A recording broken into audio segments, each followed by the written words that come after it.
Assalamualaikum warahmatullahi wabarakatuh.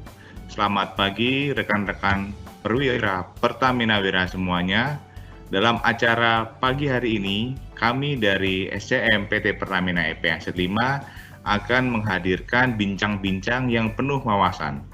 Friday sharing yang berjudul How to Adapt in New Working Role. Challenge when we switch work in different industries. Topik kali ini akan dibawakan oleh Bapak Sadik Baghdadi. Beliau saat ini menjabat sebagai Commercial Director pada Medica Plaza. Monggo kali ini host kita, MC kita, moderator kita dibawakan oleh Bapak Dion Joske Prahara selaku SCM Aset 5 Manager. Monggo Pak Dion, waktu dan tempat dipersilahkan. Oke, selamat pagi, selamat menjelang weekend ya Bapak Ibu semuanya, rekan-rekan perwira. Perkenalkan, nama saya Dion dari SCM Aset 5.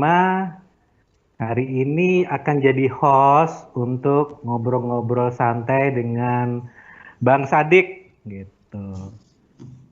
Saya host, tapi kalau nanti saya dipanggil Pak GM, minta tolong Pak Indra menggantikan saya menjadi host ya. Aman Pak, tenang aja. Nanti dipanggil mendadak, jadi tidak bisa melanjutkan. Oke, terima kasih Bang Sadik. Saya coba tampilkan dulu ya CV-nya Bang Sadik sebentar.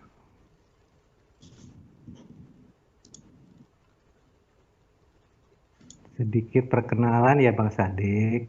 Ya kan. Oke, actually Pak Bang Sadik ini teman kuliah saya waktu di Teknik Mesin UI. Ini sedikit gambaran mengenai beliau. Beliau kelahiran 80, wah lebih tua dari saya beberapa bulan Pak ya. Setahun. Jadi 12 lebih bulan Pak, setahun ya, itu. Enggak. Sorry kan. Ya, terus tinggal di Cidodol, kuliah S1 di Teknik Mesin UI 98, seangkatan dengan saya. Kemudian kuliah S2 di Jakarta di Prasmul, ya ini tahun 2010, termasuk kuliah yang cukup mahal ya untuk kuliah S2 di Jakarta. Terus kemudian ya Pak Sadik nih kebetulan teman dekat saya dari kuliah, sama-sama di Senat di 2000 berapa kita 99 ya Dik ya? 2001. Iya benar 2001. Ya. 99 2000 betul. Ya. Mas Sadik kemudian memilih untuk menaikkan karir di kampus sebagai ketua Senat Teknik UI lah. Jadi menurut saya cukup menarik lah perjalanan beliau. Terus kemudian organisasi berikutnya beliau bergabung di HIPMI. Saya lihat kalau di detail CV-nya sebenarnya nggak cuma 2014 sampai 2017, cuman ada tahun ini juga masih tergabung di HIPMI. Terus kemudian sempat menjadi wakil sekjen Iluni FTUI 2015 sampai 2018. Pengalaman pekerjaan, nah, yang menarik nih kalau Bang Sadik nih saya lihat waktu saya daftar di Pertamina, beliau sudah diterima terlebih dulu di Selam Bersih Internasional. Jadi sedikit cerita dulu, kalau di kampus kami masuk Selam Bersih Internasional adalah idaman bekerja untuk semua pekerja mahasiswa teknik Pak ya. Iya. Betul, karena ya prestisnya cukup tinggi dan level yang jumlah orang diterima sangat sedikit. Jadi saya juga waktu itu daftar, cuman memang dari satu batch itu yang diterima cuma satu. Nah kebetulan alhamdulillah teman saya nih best friend gua diterima lah untuk di Selam Bersih Internasional. Penempatan pernah di Iran dan India. Nah, ini mungkin cocok sama face-nya lah ya. Berarti kemudian, ini Bang Sadik pinter ya Pak ya? Paling pintar di angkatan Bapak nih, jangan-jangan. Enggak. Masih banyak yang lebih pintar. Enggak. Kalau itu enggak. Terus di Balikpapan, kemudian yang menarik setelah bekerja jadi engineer di Selam Bersih, oil and gas, Beliau banting setir mengelola SPBU ya, tadi kayak di Petronas, SPBU Petronas di daerah Cikarang. Kemudian berubah banting setir lagi menjadi konsultan oil and gas. Sempat ke Australia juga ya, dan pernah support juga untuk ekspor mobil cepu. Dan kemudian banting setir lagi untuk mensupport perusahaan medical menjadi marketing director di Medica Plaza. Ini banyak kaitannya kalau sekarang mungkin omset terbesarnya dari jualan rapid test sama swab test ya, Bang Sadik ya. Gitu. Saya unshare dulu. Jadi itu gambaran teman-teman mengenai Pak Sadik nih. Mungkin bisa kita mulai saja diskusinya, sedikit gambaran. Jadi kalau teman-teman mau bertanya, dipersilakan. Saya kemarin sedikit cerita, sebenarnya Bang Sadik nih pemain cabutan. Jadi tadinya kita mau ini ya Pak Indra ya, mengundang Mbak Didit dari Facebook, cuman tiba-tiba hari Rabu beliau menginformasikan bahwa ibundanya wafat, sehingga kita ngobrol-ngobrol di internal Aset 5, di tim internal, terus ya udah kita coba cari pembicara lain yang alhamdulillah bisa hadir. Tadinya kita maunya siang, cuman Bang Sadik ada rencana meeting sama rapat pemegang saham ya, jadi kita rubah switch acaranya menjadi pagi hari. Oke, Bang Sadik sudah makan siang, sarapan pagi. Kalau badannya seger gini kayaknya udah sarapan pagi. Beda sama kita yang ini lagi mau nurunin berat badan. Oke, Bang Sadik, mungkin pertanyaan pertama yang sebenarnya menurut saya menarik nih, kan melihat karirnya cukup banyak berpindah tempat, berpindah area dengan culture yang berbeda-beda. Sebenarnya values apa sih yang jadi pegangan Bang Sadik dalam hidup dan dalam bekerja, sehingga kalau dilihat dari kerjaannya kan sebenarnya cukup challenging nih. Kira-kira apa yang jadi values yang jadi pegangan sehingga bisa seperti sekarang? Oke, teman-teman, makasih dulu buat waktunya. Salam kenal semuanya teman-teman Perwira, Pertamina Wira. Perkenalkan, nama saya Sadik Baghdadi. Terima kasih buat kesempatannya, suatu kehormatan buat saya bisa sharing. Jadi kalau tadi Pak Dion tanya sih, sebenarnya karir saya memang cukup varies ya, cukup agak switchingnya lumayan, mungkin bisa dibilang nggak inline atau nggak continuous seperti itu. Tapi buat saya sih ngerasa ya ini suatu proses pengembangan diri, karena buat saya ya nggak bisa lah kita selalu ada di situ-situ aja gitu. Tadi kalau ditanya value-nya apa sih, yang pertama saya selalu pegang value jujur sama amanah, itu udah pasti. Karena buat saya ya kita nggak bakal bisa dipercaya orang kalau kita nggak jujur, nggak amanah. Dan sebenarnya kan posisi atau jabatan apapun kan sebenarnya hanyalah amanah yang memang dipercayakan ke kita, itu satu. Yang kedua ya saya mungkin disiplin, artinya kita cukup, saya misalnya nih, saya sepakat buat sama teman-teman, buat tim misalnya, oh kita jam 8 ya sudah, jadi contoh lah buat bisa jam 8. Nah, misalnya kita meeting mulai jam 8 ya kita jadi contoh buat jam 8. Kemudian tegas, artinya kalau emang ada aturan ya mesti kita ikutin, kalau buat ada yang nggak sesuai ya kita harus berani buat ngingetin. Karena terkadang aturan is aturan, tapi kalau kita nggak berani ngingetin kan nggak ada gunanya. Seperti itu sih.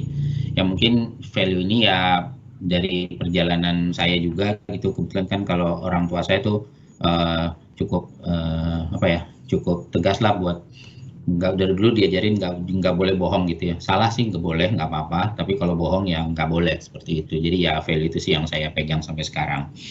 Itu aja. Oke, waduh, nih jujur pernah nyontek nggak? Kalau jujur paling gampang bisa pernah lah, tapi kan namanya anak-anak ya. Tapi kan kalau udah kayak kerjaan sekarang ya janganlah. Saya biasanya kayak gitu. Oh jujur bener nggak? Pernah nyontek nggak? Pernah Pak. Nah udah. Itu jujur kan? Oh, iya. Bagus. Jujur. Tegas terhadap aturan. Pak Sadik masuk kantor jam berapa jadwalnya biasanya? Saya jam 7, Pak. Jam 8, sorry, jam 8. Jadi jadi biasanya jam 8, tapi selama pandemi ini kita ada switch. Jadi ada yang dapat giliran jam 7, ada yang dapat giliran jam 9. Kalau masuk jam 7 pulangnya jam 4, kalau masuk jam 9 pulangnya jam 6.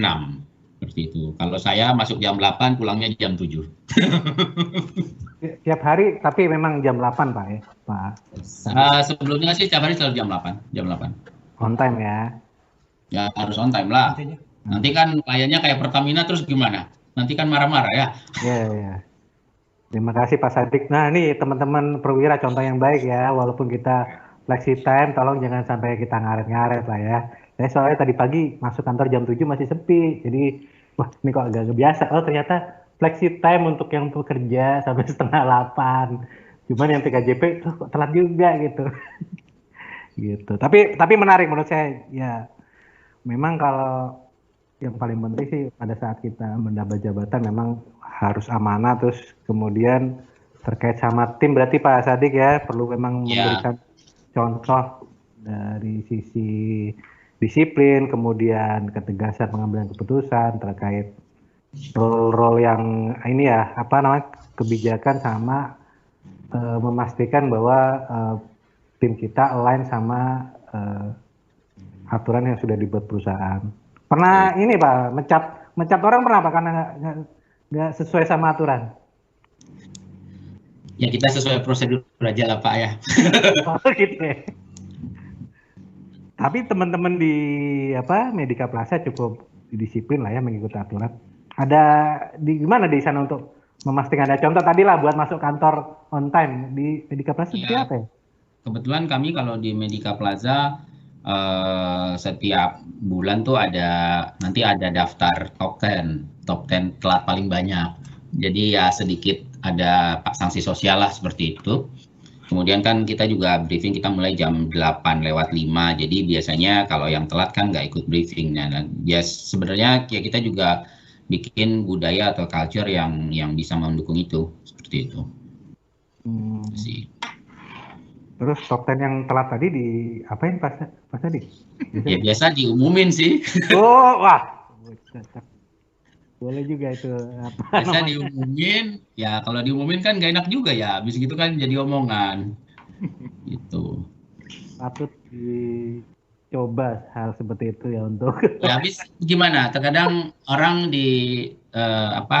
mungkin ada beberapa orang menganggap surat peringatan itu udah nggak ada artinya, ya kan, dan juga kan tidak baik juga kalau semua surat peringatan itu terlalu mudah untuk diberikan, artinya nggak ada nilai value-nya lagi seperti itu. Tapi kan sanksi sosial menurut saya sih juga harus dijalankan karena orang akan jadi malu kan kalau misalnya budayanya budaya baik, kalau orang yang nggak baik kan pasti nggak enak, nggak nyaman kan, otomatis ya pilihan kan dia harus berubah biar jadi baik seperti itu. Oke. Nah, bicara tentang values yang Pak Sadik pegang kan tadi orang tua sangat cukup berperan lah memberikan nilai-nilai yang akhirnya jadi pegangan Sadik lah selama ini. Nah, mungkin bisa diceritakan satu pengalaman ya, pada saat dulu yang mungkin berkesan buat Bang Sadik lah sehingga akhirnya ya kejadian inilah yang membuat saya ya seperti ini gitu ya, mungkin yang dari orang tua. Orang tua sih saya dulu pernah dulu saya pernah waktu itu pernah nabrakin mobil gitu kan, ya lumayan parah lah kan waktu itu. Tapi ya udah saya jujur kan, ya saya minta maaf terus ya ngomong terus terang gitu kan, ini gimana. Saya tanggung jawab ya dimarahin udah pasti, tapi ya sudah habis gitu ya besok nggak, ya jangan dikerja, ya kita pasti hati-hati kan, jangan seperti itu. Kayak gitu ya, namanya dulu lah zaman masih kecil-kecil kan masih pada bandel kan, pasti sama semua juga kan, pasti kita pernah nakal juga. Umur berapa Pak Sadik nabrak mobil tuh Pak Sadik? Berapa ya? 20 kali ya masih zaman-zaman kuliah. Berarti udah boleh pegang SIM berarti. Tadinya kalau nggak pegang SIM saya mau laporin ke bapaknya Pak Indra nih, polisi soalnya.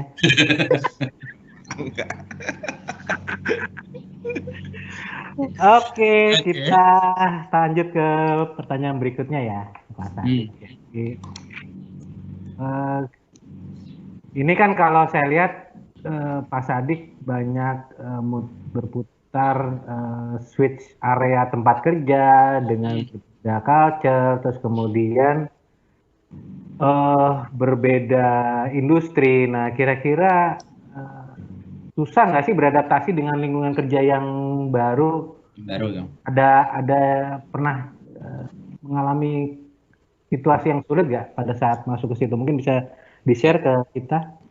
Kalau situasi sulit sih udah pasti gitu ya. Tapi buat saya tinggal tergantung bagaimana kita mau untuk belajar dan menyesuaikan diri. Saya ingat tuh pertama kali saya masuk kerja waktu itu di Iran. Hari pertama saya datang, saya disuruh ngepel sama ngamplas pipa. Ya bagaimana ini orang-orangnya semuanya bahasanya bahasa Iran. Bahasa Inggris juga masih sedikit-sedikit. Saya juga bahasa Inggrisnya belum begitu lancar. Tapi mau gimana ya, saya kan mesti kerjain. Buat saya ya posisinya waktu itu ya udahlah, ya udah nyampe di sini masa mau dibilang nggak mau dikerjain, ya saya kerjain. Ya itu satu. Kemudian waktu kita pindah dari saya kebetulan pindah kan waktu itu sempat ya kalau dari Selam Bersih kan itu udah biasa ya, artinya assignment itu pasti terkadang datangnya mendadak. Seperti tahu-tahu dibilang besok ada kerjaan ya. Kadang kerjaannya bukan di satu negara, biasanya kadang-kadang saya waktu itu sempat nih besok ke Malaysia ada kerjaan di sana pergi gitu kan. Atau sempat juga nih besok kamu ke Duri belajar sebulan, belajar alat di sana, kalau udah balik lagi. Ya kan ya berarti saya emang nggak ada persiapan, tapi saya cuma tanya, oh alatnya apa, bukunya apa, ya berarti kan saya ngelakuin research dulu. Jadi paling tidak begitu saya nyampe sana saya nggak blank sama sekali gitu. Itu yang pertama. Kemudian kalau kemudian ya jangan malu tanya kalau buat saya. Jadi misalnya nih kita datang ke satu tempat, ya lihatlah mana yang paling senior, ada yang paling ngerti, ya ngomong aja terus terang. Saya biasa kenalin diri, nama saya Sadik, saya baru di sini, saya mau nolong Anda, kalau kamu ada apa-apa ya hubungin saya. Kebetulan biasanya kan kalau gitu kita selalu bilang kan, ini saya baru di sini, saya kenalan, biasanya saya salaman semua orang temuin, saya bilang saya di sini, ya tolong bantu saya seperti itu buat saya bisa kerja di sini. Kemudian kalau waktu di Medica Plaza di posisi yang ini sekarang, industrinya kan benar-benar beda ya, ini industri kesehatan. Waktu itu ya sama sih, saya datang ketemu teman-teman, tim rekan kerja, meskipun saya jadi leadernya ya saya bilang, hari ini saya tanggung jawab sama kalian, ya ayo saya mau belajar, tolong jelasin saya apa-apa yang mesti saya tahu. Kemudian karena hubungannya waktu itu sales, ya berarti kan saya mesti ketemu klien, ya saya kenalan lah sama klien, teleponin satu-satu, ketemuan, bilang Pak, Bu, kenalkan nama saya Sadik, saya diberi amanah jadi di Medica Plaza, nanti kalau Ibu ada apa-apa bisa kontak saya, seperti itu sih. Jadi yang pertama yang mesti mau belajar, yang kedua ya mesti research dan mesti mau berubah, seperti itu. Kadang kan memang beberapa pekerjaan tuh menuntut adaptasi apa ya, kebiasaan baru, misalnya buat kalau klien ini kita mesti ada persiapan dulu sebelum presentasi segala macam, ya sudah kita jalanin itu sih. Jadi buat saya ya mesti mau belajar dan harus mudah beradaptasi. Dan kalau dibilang sulit ya terkadang capek gitu ya, tapi kan buat saya ya saya mau nggak mau mesti saya jalanin karena saya nggak mau saya nyerah tengah jalan gitu. Teman-teman perwira kalau ada pertanyaan silahkan dicicil, diketik di chat nanti. Ini udah berapa orang ya Pak Dion yang udah hadir? Informasi dari Mas Icang kurang lebih 20-an Pak. Oke. 20-an. Soalnya saya nggak bisa lihat ininya, audiensnya juga. Iya. Oke, berarti kalau saya tangkap kan berarti dari Pak Sadik yang menjadi konstan kan pertama tadi komunikasi ya Pak Sadik ya, sehingga akhirnya untuk area yang baru kita coba cari komunikasi yang intens dan baik dengan yang kalau tadi saya lihat sama yang paling senior lah ya untuk tempat kita bertanya ya. Karena tadi saya lihat note yang menarik adalah kita harus cari tahu, banyak bertanya, kepo, mencari tahu apa yang jadi role kita, apa yang jadi harus kita selesaikan. Terus kemudian ya kayak tadi di Medika berarti kan mengapproach internal kita sama customer ya, agar Betul. bisa membuat ini ya gambaran Ya. kira-kira bisnis prosesnya seperti apa ya. Nah itu kira-kira berapa lama itu untuk penyesuaian diri, karena tujuannya saya aja masuk Pertamina dulu mungkin hampir setahun untuk menyesuaikan diri dari yang tadinya kepikiran saya background mechanical engineering, tiba-tiba masuk ke dunia baru supply chain management. Nah, Pak Sadik nih kan sebenarnya menarik nih, kira berapa lama sih menyesuaikan diri sampai kira-kira bisa tune in untuk bekerja gitu? Waktu itu saya kalau terakhir di Medika Plaza mungkin 2 bulanan ya, 2 bulanan. Tapi kan sebenarnya jadi kebetulan gini teman-teman, Medika Plaza ini kami adalah jasa layanan kesehatan, kami penyedia jasa layanan kesehatan. Saat ini fokus klien kami itu klien-klien yang bertugas di bidang oil and gas. Jadi kami menyiapkan medical facility, mostly revenue kami lebih banyak di-generate dari menyediakan medical facility atau fasilitas kesehatan di remote area. Biasanya klien kami kalau di Pertamina nih Joby Tomori, PHNSB seperti itu. Jadi sebenarnya kan kalau dari industri saya udah punya background, tapi dari layanan ya saya harus belajar gitu kan. Ya kalau ditanya sama saya, Pak sakit ini obatnya apa? Ya saya nggak bisa jawab, saya bukan dokter kan seperti itu. Tapi kalau ditanya Pak kalau dengan risiko seperti ini layanannya seperti apa? Ya saya bisa menjawab karena memang ya saya harus punya kompetensi untuk itu. Berarti cukup cepat juga ya untuk penyesuaian diri tadi. Ya, tapi kan ya itu baik lagi sih. Yang penting kita harus mau baca juga, mau tanya orang juga. Kalau kita nggak mau tanya orang atau nggak mau baca ya repot. Gitu. Berarti full banget ini aktivitas dari pagi sampai malam berarti Pak Sadegan selama 6 bulan itu. Kayak gimana? Kurang tidur apa? Enggak sih, kalau tidur ya biasa aja sih, nggak ada masalah. Kebetulan saya orang yang tidur nyenyak kalau malam, kagak pusing-pusing kalau ada kerjaan. Tapi ya balik lagi sih memang harus banyak belajar, itu aja. Banyak belajar, banyak ketemu klien, tanya. Kan biasanya kalau saya ketemu klien, ya saya bakal bilang kan, oke, selama ini kita udah ada servis ke bapak ke ibu, kira-kira ada nggak hal yang menurut bapak ibu kurang dan harus kami tingkatkan. Ya saya terbuka buat masukan. Nah biasanya disitulah saya banyak belajar karena kan pasti klien memberikan insight atau masukan-masukan. Nah buat teman-teman juga saat kita diberi masukan ya kita jangan defensif dulu, kita terima dulu, kita renungin kalau emang benar ya sudah kita perbaiki. Tapi kalau emang salah ya kita bisa memberikan jawaban ke dia secara proporsional. Maksudnya jangan marah-marah ngejelasinnya juga kan enggak gitu. Mungkin juga bisa jadi kalau kita udah benar tapi dia nganggapnya salah, berarti kan komunikasi dari kita yang salah. Kenapa dia kok nggak bisa tahu kalau kita udah benar, seperti itu. Itu aja sih kalau dari saya. Berarti kita harus bisa open minded menerima feedback ya dan memberi feedback ya. Bagus juga sih. Kita kadang-kadang ngambekan. Bukan. Kadang-kadang kalau kita sebagai atasan mungkin pernah dikasih feedback kita agak susah menerima lah.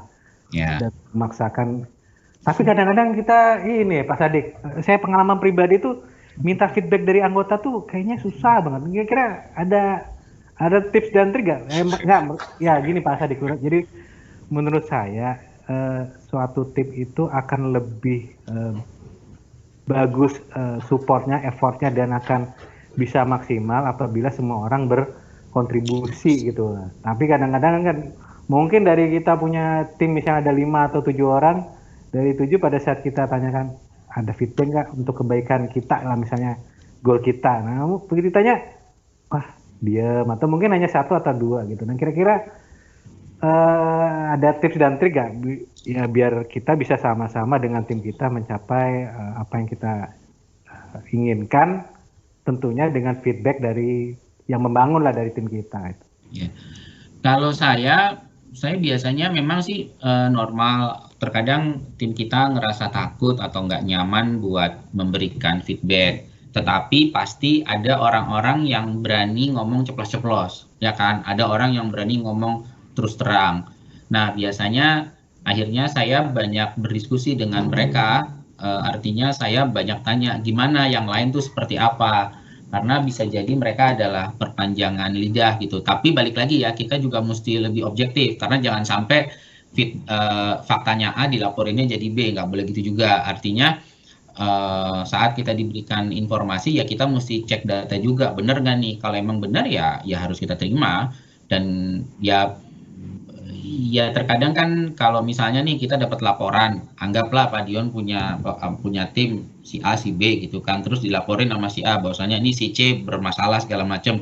Ya kita jangan emosi dulu dong, langsung marahin si C gitu kan kita mesti apa ya, kalau bahasa Islam itu tabayun ya, konfirmasi dulu gitu. Oke, kita tarik dulu datanya benar atau enggak. Kalau emang benar ya kita ajak ngomong, nih benar nggak nih kamu seperti ini. Atau saya juga sering sih ngomong sama teman-teman, saya ngomong terus terang gitu kan, kamu ada masukan nggak buat saya secara pribadi biar saya bisa jadi lebih baik. Ada yang berani ngomong, ada yang enggak.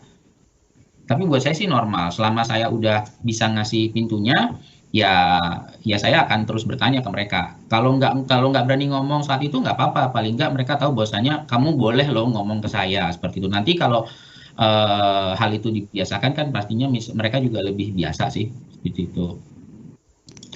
Oke, thank you Pak Sadik. Wah, sama-sama. cerahkan banget nih. Muka aku kelihatan galak kali. Jadi kalau ditanya, gimana Pak? Ada masukan buat gue nggak? Ada masukan nggak? Nggak, Pak Dion baik, bagus gitu. Jadi sedih deh kita. Walaupun seneng, walaupun happy, tapi jadi sedih gitu. Aduh. Enak ya. Itu Pak. Loh bukan, padahal juga yang ditanya tuh mungkin lebih tua atau seumuran, kan harusnya lebih enak. Oke, kita coba ini sebenarnya pertanyaan nih masukan dari teman-teman muda perwira aset 5 SCM nih nanti saya bacanya. Nah, balik lagi ke selam bersih Pak Sadik. Sebenarnya yang menarik ini kan ya mungkin sebagai informasi Pertamina EP ini nanti kan mau direstrukturisasi lah, akan menjadi semacam subholding di mana at the end semua pekerja akan di blending dengan AP-AP yang sudah ada gitu. Jadi misalnya PHN, PHSS, PHKT, UNWJ, PHE, PEP akan menjadi satu dalam suatu subholding di mana semua pekerjanya itu akan ya blending lah. Nah, yang menarik kan kalau kita bicara bekerja di Islam Bersih ini kan berarti ada tim lah. Tim mungkin kalau di tempat-tempat Sadik dulu, tim yang sifatnya multicultural lah ya. Pak Sadik dari Indonesia, mungkin tim membernya dari mana? Dari India, Iran, dari Bangladesh. Kalau nggak salah dulu pas kita ngobrol tim Pak Sadik ada yang dari Bangladesh ya kalau nggak salah kan ya? Aku lupa. Banyak sih, jadi ya banyak sih multikultural lah. Ya, kira-kira challenge-nya apa ya begitu kita dihadapkan dengan tim yang multikultural? Mungkin ada dua pertanyaan saya, multicultural as a leader dan as a team member. Jadi mungkin bisa feedback juga untuk kita nih. Oke, jadi buat pertama baik lagi value saya kan saya selalu open mind gitu ya. Jadi kalau misalnya nih dulu waktu saya di Islam Bersih, manajer saya itu dalam setahun itu saya bisa ganti 2 kali manajer. Jadi hari ini, misalnya nih Januari saya udah cerita saya mau ngerjain apa di bulan Juli, nanti bulan Juli itu bisa orangnya beda lagi. Dan orangnya itu udah pasti manajer pertama saya orang Malaysia, manajer kedua saya orang Nigeria, manajer ketiga saya orang Malaysia lagi, terus pindah lagi orang India. Pokoknya emang bervariasi lah. Jadi tapi buat saya yang pertama ya kita mesti berkomunikasi dengan baik, itu satu. Yang kedua, sampein tuh apa yang menjadi value kita, dan pasti benturan itu pasti terjadi. Jadi buat saya kalau ketemu benturan jangan baper. Jangan patah semangat gitu kan. Kan selama kita benar kenapa kita mesti takut sih? Itu. Kemudian buat teman-teman kalau akhirnya nanti berubah, restruktur organisasi berubah, buat saya percaya rencana Allah adalah rencana yang paling bagus gitu. Jadi kalau misalnya hari ini kita dibilang kita ditempatin di sini, terus kita bilang, aduh kok di sini ya nanti begini, ya udah sabar aja, jalanin aja dulu. Insya Allah ada ini yang terbaik buat teman-teman seperti itu. Dulu waktu saya dipindahin ke India, saya juga pertama seneng gitu kan. Tapi begitu nyampe India, kok begini ya? Tapi habis gitu seneng lagi. Tapi akhirnya saya pikir, ya udahlah sabarin aja lah, jalanin aja gitu kan. Selama kita bekerja dan hak-hak kita dipenuhi kan, ya udah nggak masalah. Kalau ketemu bos kayak Pak Dion lagi bagus nggak apa-apa. Tapi kalau Pak Dion lagi cemberut, ya udah sabarin aja kan gitu kan. Benar nggak Pak? Iya benar Pak. Saya jarang cemberut saya. Jarang cemberut lah, jarang cemberut. Iya. Kan, Pak Dion kan bos yang baik lah ya. Itu sih, jadi buat saya ya sabar aja. Kalau emang ada harus kultur apa ya, kultur shock itu pasti. Kultur shock itu pasti. Tapi sampein aja komunikasi dengan baik. Misalnya nih, ada suatu kebiasaan yang menurut kita agak-agak, lu gimana sih begini aja gak ngerti? Ya ngomongin aja baik-baik. Mungkin dia biasa dibesarkan atau kultur perusahaannya seperti itu dan kita nggak seperti itu, ya udah diajak ngomong baik-baik gitu kan gitu. Itu aja sih. Jadi buat saya komunikasi sih yang paling penting dan jangan gampang baperan. Kalau gampang baperan ya agak susah. Ntar kalau baper habis gini nggak mau ngomong, ya kan? Ntar ngomongnya cuma lewat email doang, WA nggak dibales, telepon nggak diangkat, papasan juga diem-dieman. Nah susah kalau kayak begitu. Oke. Oh Pak, ini dulu pas Pak Sadik kan pernah jadi tim leader ya Pak ya. Itu pernah nggak Pak Sadik itu marahin anak buah? Maksudnya culture-nya itu pada saat di sana itu lebih gampang untuk memarahin atau Pak Sadik lebih milih bicara baik-baik gitu Pak? Oke, jadi ada. sorry ini ngecas laptop. Sorry.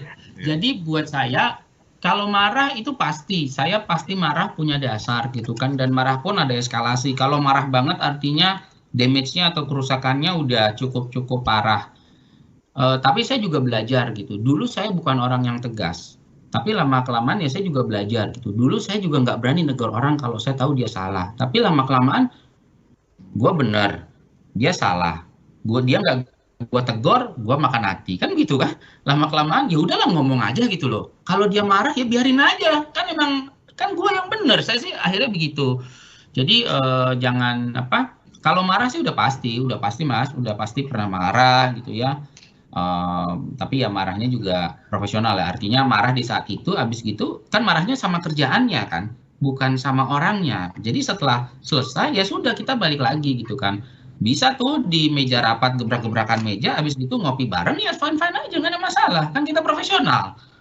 Ya kan, jangan di meja rapat gebrak-gebrakan itu keluar ini nggak mau ngomong, begitu lihat langsung ngambil jalan beda, ya nggak baik lah kalau kayak gitu. Kan buat saya juga kan kita pasti menghabiskan waktu lebih banyak di kerjaan dibandingkan dengan keluarga. Dan akhirnya ya teman-teman di pekerjaan ini jadi keluarga kita. Apalagi kalau teman-teman yang kerja di lokasi, ya mau kemana? Di rumahnya berapa lama? Ketemu istrinya sama ketemu Pak Dionnya, banyakan ketemu Pak Dionnya ya. Iya, sama ya juga kan? Ini Pak. Ini saya juga kayaknya perwira-perwira di sini pada malu nanya perihal keluarga nih Pak. Jadinya japri kepada saya. Pertanyaannya sama Pak. Jadi kan kita ini kan sama-sama pernah Bapak juga berkecimpung di oil and gas. Artinya kan kalau saya juga lihat ini timeline waktu Bapak itu tepat waktu. Artinya ketika Bapak selesai tahun 2008 resign dari Saham Bersih Internasional, Bapak langsung sekolah S2 untuk berpindah kuadran industri gitu Pak. Nah ini teman-teman ini banyak yang tanya, gimana Pak dulu maksudnya merencanakan dengan waktu dengan keluarga, untuk kemudian bagaimana berinteraksi dengan keluarga. Kan kita tahu sendiri tuh Pak, di Saham Bersih Internasional kan pastinya load kerja, kemudian waktu untuk berkomunikasi atau bertemu itu agak susah, apalagi saat penugasan di luar negeri. Kira-kira apakah bisa membawa keluarga atau bagaimana gitu? Mungkin Pak Sadik pernah bisa diceritakan Pak? Boleh. Jadi gini, pertama sekarang zamannya udah sangat mudah. Sekarang lebih mudah kita melakukan WhatsApp call dibandingkan dengan zaman dulu. Dulu tahun 2003 ya, itu yang namanya internet kan barang mewah. Kalau kita mau cari internet di rig itu susah banget.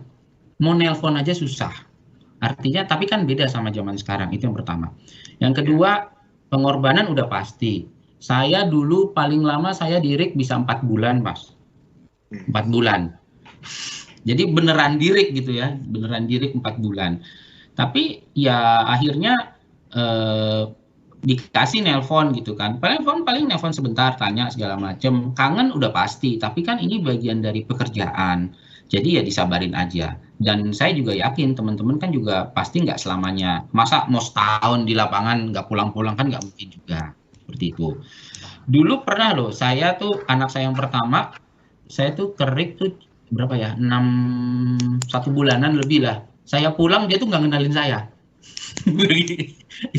itu kayak gitu. Terus pernah juga sepupu saya datang dikira itu saya gitu kan, dipeluk-peluk padahal waktu itu ya makanya kan kalau anak kecil kan seperti itu. Tapi buat teman-teman perwira ya sabar aja itu. Kemudian ya komunikasi kan sekarang jadi sangat lebih mudah ya dibandingkan dengan zaman dulu. Jadi buat saya ya harusnya teman-teman bisa manage. Memang sih terkadang kalau udah kelamaan gitu ya, kayak Pak Dion nih belum pulang-pulang udah berapa bulan ya, emang jadi bingung ya tapi ya mau nggak mau kan kita harus bisa beradaptasi dengan hal itu. Terus kemudian keluarga yang di rumah juga mestinya dikasih tahu kalau misalnya nih udah tahu suaminya lagi kerja gitu kan, jangan dirongkrongin mulu kapan pulang ya kan, jadi kepikiran kan kalau kayak gitu. Seperti itu sih Mas. Nah apalagi ya tadi itu aja kali itu ya tanyanya ya. Jadi ya sabar deh kalau emang penugasannya di sana ya dijalanin aja, disabarin. Ya. Terima kasih Pak tips-tipsnya Pak. Teman-teman para perwira Pertamina dimanapun Anda berada harus bersabar dimanapun ditempatkan, diterima SK-nya, jangan disesali, semua ada hikmahnya. Sama kayak saya, maksudnya saya juga punya prinsip yang sama dengan Pak Sadik, makanya saya lebih banyak kalau tadi malam gue cerita Mas Sadik kan, dari 17 tahun saya bekerja di Jakarta itu cuman 5 tahun ya Dik ya. Iya, tapi ya itulah kita namanya mengabdi kepada tempat kita bekerja, mensupport perusahaan, ya tentunya dengan support keluarga, insya Allah suatu saat bisa ketemu kembali gitu. Tapi nggak tahu ya kapan ketemunya ya. Dan jangan ngiri, maksudnya gini loh. Terkadang kan kita ngelihat tetangga kanan kiri, kok si dia bisa di sini enak ya, si ini bisa ini, ya jangan. Tiap orang punya jalannya masing-masing. Yang penting kita profesional, udah selesai itu aja. Kalau kita baik pasti kan kita dilihat juga. Nggak mungkin kan kalau kita nggak baik kita nggak dilihat, seperti itu. Benar kan? Kayaknya banyak pertanyaan titipan buat Pak Indra nih untuk urusan bagaimana. Iya Pak. Mungkin kan makanya tadi kan banyak yang malu mungkin kalau post di secara resmi publish, karena kan pasti tanya nih, apalagi masa pandemi di lokasi-lokasi jarang bertemu keluarga gitu kan Pak. Ada yang WhatsApp ke saya tuh urusan penempatan nih kayaknya nggak. Ya wes, kita lanjut pertanyaan berikutnya. Ini ada pertanyaan titipan nih dari teman AC3 Asmen nih salah satu. Nah Pak Sadik, apa sih tips yang bisa digunakan, tips lah yang efektif untuk bisa beradaptasi dengan cepat lah. Kan pasti Pak Sadik dalam bekerja begitu pindah di suatu area yang sama sekali baru sudah punya list to do. Gue harus ngapain aja nih. Terus kalau kondisinya begini, gue harus bagaimana? Nah itu gimana tadi? Pertama, ya itu saya bilang jangan malu nih. Jadi jangan, kalau kita di hari pertama, saya pasti kelilingin semua orang, saya pasti kenalan, nama saya Sadik, saya tugas di sini gitu kan. Oh iya, biasanya itu jadi ice breaking yang cukup baik tuh. Paling tidak orang tahu kita ada dan kita juga tahu dia siapa. Pertama, yang kedua ya kita research, artinya kita cari tahu nih nanti nih di sana nih kayak gimana ya kerjaannya. Pasti kan teman-teman perwira juga punya kenalan lah yang udah ada di sana duluan atau yang bekas tugas di sana. Ya tanyain lah, teleponin satu-satu gitu loh. Saya begitu juga. Dulu waktu saya dipindahin saya juga tanyakan, ntar gue mau dipindahin ke sini nih, di sana gimana? Oh kamu ini Dik, kayak waktu pertama kali penugasan saya di Iran itu tuh dulu handphone itu harganya $1.500. SIM cardnya ya $1.500. SIM cardnya Pak? SIM cardnya $1.500. Bener, dulu harganya $1.500. Jadi di sana itu handphone itu jadi kayak barang terregulasi, Mewah ya. Oh, barang mewah. Ya kayak saya mobil di tanya, Singapura kali ya, Pak ya? bukan SIM card-nya Pak. Nah, Jadi SIM card-nya itu nggak semua orang boleh beli SIM card dulu, tapi sekarang udah nggak. Akhirnya ya saya sebelum berangkat tuh saya tanya gitu kok, di sana gimana? Oh di sana di Iran itu dulu namanya kartu kredit nggak ada. Terus gimana? Ya lu bawa uang cash gitu kan. Lah saya bilang, lah gua aja nggak tahu kapan gua pulang, gua mau bawa uang berapa? Ya udah di sana aja, ntar kalau nggak punya uang minjem sama manajer. Gitu, itu yang kayak gitu. Ya ya. tapi kan saya udah siap-siap gitu, saya udah tahu kan, oh berarti paling nggak saya bawalah uang. Ya, ya bukan mau beli apa-apa, tapi kan kalau kita 6 bulan di negeri orang kita nggak tahu mau gimana, ntar kita mau makan apa mau segala macam. Ya udah bawa gitu loh. Hari pertama saya datang ya sama, ya kenalan semuanya, terus ngobrol saya mesti ngapain, tugas apa ngapain, itu satu. Terus kemudian ya riset paling itu ya telepon teman-teman lah, call a friend. Kalau nggak punya teman gimana Pak Sadik? Masih baru gitu. Ya pasti kan ada, ya pasti kan hari gini kan internet pasti ada lah, lihat-lihat lah di sana kayak gimana, orang mau jalan-jalan aja pada nge-search dulu kan mau makan di mana, masa gitu juga kagak tahu. Ya kan? Kayak dulu waktu saya jadi konsultan, pertama kali saya dapat tuh kerjaan di Australia gitu ya. Ya saya bilang, oh di Australia iya. Terus saya cek-cek di LinkedIn, oh ternyata ada tuh teman saya dulu di India, dia sekarang tugas di sana. Ya udah saya telepon gitu loh. Waktu itu saya telepon, saya tanya, gua mau ke sana nih. Oh iya, nggak apa-apa nih, gimana? Ya udah, gimana? Oh ya udah nanti kamu datang rumahnya di sini ya, tinggalnya di sini. Nanti kamu pagi naik taksi langsung ke kantor, alamat kantornya ini. Ya udah, saya kayak seperti itu. Jadi ya riset dulu nih. Yang paling penting sama kenalan lah, jangan malu. Iya, iya, iya, iya. Menarik ya, berarti cari kenalan dengan berkeliling, kemudian kita research lah sebelum kita berjalan ke sana lah ya. Jadi kita Iya. bisa prepare sehingga pada saat kita ditempatkan sudah tinggal berusaha untuk tune in lah ya. Ini jangan sampai ntar masih bingung. Misalnya ditempatin di mana nih? Mas Indra di mana nih Mas Indra sekarang? Saya di hutan ini Pak, namanya Taman Nasional Kutai. Bapak googling aja. Saya namanya Field Sangatta Pak, Field Ya udah di Sangatta. Sangatta kan, iya. Iya. Tapi kan jangan sampai terus nanti dikasih tugas nih ke Sangatta ya, terus masih bingung. Sangatta itu ada di mana ya? Saya ke sana naik apa ya? Lah kan bingung. Nanti di Balikpapan. Terus kan mesti tanya kan, nanti yang jemput siapa, ya kan? Nah, Ya. dari airport ke Sangatta naik apa? Nanti kontak personnya siapa? Ya paling ya yang gitu-gitu lah, yang standar-standar lah. Gitu. Iya, menariknya timnya di sini nih kita jauh-jauhan semua. Mas Indra di Sangatta, ini produsernya Mas Icang di Tanjung, saya di Balikpapan. Tapi menurut saya menarik sih kalau yang Pak Sadik cerita. Kalau zaman sekarang emang gampang Pak Sadik Gampang. kita mau browsing. Kayak zaman saya dulu 2003 itu mau pertama kali placement di Prabu Mule itu internetnya juga masih internet yang MRC. Terus Iya, juga kita susah dik zaman dulu ya. Kita mau susah zaman dulu. pikir pun Susah. Prabu Mule itu di Jawa, dia jelalak kok di Sumatera Iya kan? Selatan. Prabu Mule, Prabu pulang. Iya kan, dulu aja tuh yang namanya internet di RIK itu yang bisa dapat akses ya cuma company man doang, ya kan? Sinyal handphone susah, nggak kayak sekarang. Sekarang semuanya bisa WhatsApp-WhatsAppan segala macam, Ya. bisa WhatsApp call. Jadi ya harusnya teman-teman harus bisa lebih mudah lah, dan yang penting effortnya dulu kan, gitu.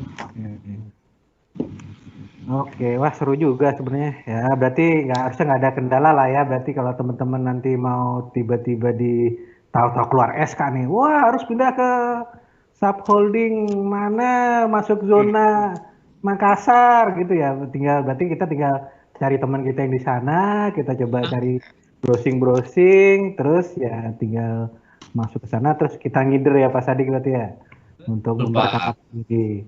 Betul. Ya kalau kita nggak punya teman langsung, pasti kan ada temennya temen di sana. Minta dikenalin lah. Ya. Temennya istrinya Indra nih, temennya banyak juga dia. Orang Pertamina juga. Oke, Oke. pertanyaan berikutnya nih menarik nih. Pak Sadik, gimana sih menemukan keseimbangan antara penyesuaian diri dengan lingkungan kerja, sama di satu sisi kan kita juga dituntut untuk bisa optimal bekerja. Jadi kan kita punya datang kan sebenarnya kita udah punya KPI nih harus ngapain. Betul. Nah, tapi di satu sisi kita harus nyesuaiin diri, tapi dari sisi perusahaan kita dituntut untuk perform gitu. Nah, kira-kira biasanya dapat balancingnya tuh di kapan, terus bagaimana membalance-nya agar bisa cepat gitu? Oke, jadi pastilah teman-teman punya KPI masing-masing. Saat kita bertugas di tempat baru, pastikan kita bakal bakal ada handicap lah buat kenal segala macam. Ya balik lagi yang saya bilang ya mesti mau research dan mesti mau ada effortnya. Jadi teman-teman juga jangan takut. Misalnya nih ya, karena saya baru nih, kalau saya pulang jam 5 kerjaan saya nggak kelar. Ya misalnya saya harus pulang jam 8 atau saya mesti agak lembur sedikit, ya saya mesti kerjain, ya saya kerjain. Itu satu. Yang kedua, begitu kita dikasih KPI, artinya kita bertanggung jawab secara penuh kan. Dan jangan sampai nanti di akhir tahun alasan lagi, wah Pak susah Pak, kayaknya nih Pak kemarin KPI terlalu berat. Ya saya kalau ketemu orang begitu saya bakal nanya, waktu dikasih kenapa lu terima? Bener nggak? Ya kan gitu kan? Kan udah dikasih nih. Kalau lu terima, artinya lu bisa jalanin, selesai. Jangan pakai alasan kan gitu. Saya bukan orang yang suka cari alasan. Jadi buat saya any effort ya saya kerjain. Misalnya akhirnya saya mesti pulang lebih malam dan kerja lebih, misalnya riset, misalnya hari Sabtu saya mesti ngulik ini kira-kira mesti ngerjain apa, ya saya mesti kerjain, ya saya kerjain gitu loh. Saya di awal-awal itu kalau tender kan saya kebetulan Medica Plaza banyak kan pekerjaannya kita tender base ya. Itu tender tuh saya tongkrongin, meskipun saya nggak ngerjain ya, tapi saya tongkrongin gitu. Saya paling nggak saya pengen berikan support ke tim bahwasanya saya ada di sana dan kalau kamu butuh apa-apa saya bisa ngasih support gitu. Meskipun kalau saya nggak ada saya pun nggak ngetik gitu kan. Meskipun saya ada di sana nggak jaminan besok tendernya menang, enggak. Tapi paling nggak saya ada di sana, kalau mereka butuh pertanyaan saya bisa support, ya saya juga ngawasin kan seperti itu. Jangan sampai nanti tendernya udah jalan ternyata kurang dokumen terus nggak diawasin kan dapat juga. Artinya ya itu lagi, baik lagi effort aja sih kalau buat saya. Kalau seimbang ya kita mesti pinter-pinter cari waktu ya. Terkadang ada di mana kerjaan itu kayaknya banyak banget, tapi ada juga terkadang di mana bisa slow down. Ya udah, ya dibalancing aja yang sama antara kerjaan dan keluarga juga. Contohnya kayak kemarin tuh waktu masa Covid bulan April itu hari Sabtu itu saya telepon itu dari pagi jam 9 sampai jam 8 malam itu nggak berhenti. Misalnya jam segini ketemu sini, jam segini ketemu, karena kan waktu itu kita semua terdistrupsi ya, kita semua bingung gitu, kita semua nggak tahu apa yang mesti kita kerjain, akhirnya banyak ngobrol sama sih. Tapi kan nggak seterusnya kayak gitu, paling lama itu sebulan setengah lah, habis gitu udah mulai normal lagi, habis gitu udah mulai, sempat sih keluarga komplain gitu kan, ini kok hari Sabtu, hari Minggu kok telepon mulu, ya saya bilang ya udah sabar, tunggu dulu, kan kita lagi kayak gini nih, habis gini sekarang kan juga udah nggak terus-terusan juga kok, seperti itu. Oke, menarik juga. Yes, menarik sih. Kemarin saya sempat ngobrol ke tim saya lah, asmen. Ya, leader yang sekarang saya coba terapin juga gitu. Presence of a leader at critical time is necessary. Ya, jadi ya mungkin karena kita dulu sama-sama di organisasi yang sama ya. Mas Indra, mungkin sebagai informasi aja, saya sama Pak Sadik zaman dulu kuliah tuh udah biasa banget pulang jam 11 ya, dia kayak jam 10 malam kita kuliah sampai jam 4, terus habis itu rapat, ada event, ada aktivitas, jadi ya malah tidur udah biasa kurang ya. Alhamdulillah jadi pegangan kita Dik ya untuk di dunia kerja ya. Kayak gitu. Oke, terus nah yang menarik ini Dik, kalau lihat nih kan sebenarnya Bang Sadik nih kan backgroundnya mechanical engineering, cuman tiba-tiba beralih profesi menjadi pengelola pom bensin yang berarti lebih ke arah marketing, menjual. Ya. Nah, terus kemudian kok bikin catering, terus terakhir berpindah menjadi tim untuk menyediakan kebutuhan medik. Nah, ya menurut saya sih agak menarik gitu, karena kerjaan kan kadang tidak sejalan linear dengan apa yang kita kuliah. Nah, menurut Pak Sadik gimana terus untuk catch up mengejar knowledge-nya yang harus dipenuhi untuk bisa survive di jabatannya sekarang bagaimana ya? Oke. Pertama, balik lagi nih, prinsipnya research, artinya baca buku. Hari ini YouTube, buat saya sering banget tuh, meskipun nggak dalam ya, saya sering sekali lihat YouTube, apa sih kalau mau bikin apa, kan gampang lah, sekarang misalnya teman-teman mau jadi how to create bit evaluation gitu, ketik aja di YouTube, pasti kan ada, meskipun nggak sepinternya Pak Dion, tapi paling nggak kita tahu nih, yang mau kita kerjain apa, kan gitu kan, gitu ya. Habis gitu latihan, kemudian tanya sama yang paling, yang misalnya nih di kantor gitu ada manajer layanan medis gitu, manajer medset, ya saya duduk sama dia, saya tanya gitu kan, project ini apa, layanan ini apa sih yang mau dikerjain gitu kan, terus saya tanya, terus kemudian saya juga biasanya saya tanya ke banyak orang gitu, bukannya saya kepo, tapi ya saya juga pengen dapat informasi yang cukup baik sehingga saya bisa memberikan kesimpulan atau keputusan yang cukup objektif. Jadi ya saya banyak tanya, banyak research, intinya sih itu. Dan ya jangan malu tanya gitu kan. Kalau ditanya, ntar kalau gue tanya gue ketahuan blow on-nya, hibarin aja, emang kagak ngerti terus mau apa? Iya kan? Iya kan, bener nggak Pak? Kan terkadang orang kalau ditanya misalnya lagi training gitu, ini ada yang nggak ngerti siapa? Jangan gue nggak berani nanya, ntar gue ketahuan blow on. Kalau ntar ketahuan blow on nggak bisa naik appraisalnya jadi jelek. Enggak juga kan gitu. Mendingan ngomong terus terang nggak ngerti, diajarin biar jadi ngerti, daripada sok tahu pura-pura ngerti. Ntar kan kalau salah lebih parah lagi, bener nggak? Benar. Wah, setuju. Bagus tuh untuk kita coba terapin lah ya, kira-kira kayak gitu ya. Ini produsernya Mas Icang suka meleng-meleng nih, kameranya dari tadi ternyata ke gua pas ngomong. Ini kacau juga nih. Cang, agak fokus ya. Biasa newbie kita nih lagi bikin acara beginian. Agak loading kalau transisi. Oh gitu. Oh, transisi. Oke. Perwira kita masih pada newbie untuk acara ini, jadi kalau transisi face to face-nya agak lambat harap dimaklumi ya.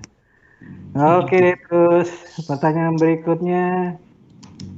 Nah, ini sebenarnya ini pertanyaan titipan yang menurut saya sebagai salah satu manajemen di SCM ini agak berat nanya ini kan. Adakah waktu yang tepat atau terbaik untuk melakukan pindah lingkungan kerja yang berbeda? Apakah sebenarnya di awal saat entry level atau saat masuk middle management? Ini intinya gini, gue kalau mau keluar dari Pertamina nih kira-kira pas di umuran berapa ya? Kira-kira gitu. Nggak tahu nih yang punya pertanyaan ini siapa nih? Antara anak muda-muda ini nggak jelas ini. Jadi yang pertama, buat saya harusnya teman-teman bisa mensyukuri posisi atau jabatan yang teman-teman dapatkan sekarang gitu ya. Nggak semua orang bisa masuk atau bekerja di Pertamina, itu satu. Karena di luar banyak sekali yang pengen gitu kan, dan harusnya dengan posisi atau jabatan yang teman-teman dapat harusnya teman-teman bersyukur. Yang kedua, teman-teman boleh pindah untuk mendapatkan yang lebih baik, tapi jangan sampai pindah karena kesel. Misalnya nih, pindah karena dimarahin sama atasan, pindah karena ditegur sama Pak Dion, jangan. Kalau emang pindah karena menjadi lebih baik, ya monggo. Kalau ditanya kapan waktunya, nggak ada yang bisa jawab. Tergantung sama kesempatan atau ya kesempatan yang ada gitu loh. Misalnya nih, kalau hari ini Toto teman-teman diangkat jadi menteri, pasti pindah kan ya? Pak Dion kalau diangkat jadi menteri ESDM pasti pindah kan? Makanya tergantung menteri apa dulu. Kalau menteri peranan wanita jelas saya nggak mungkin pindah dong.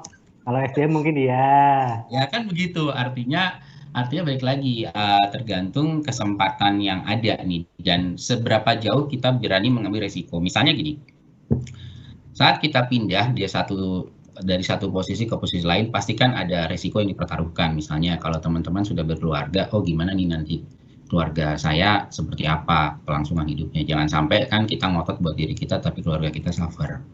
Kemudian juga ya kalau misalnya ternyata di sana nggak jalan sesuai rencana, terus rencana cadangannya apa?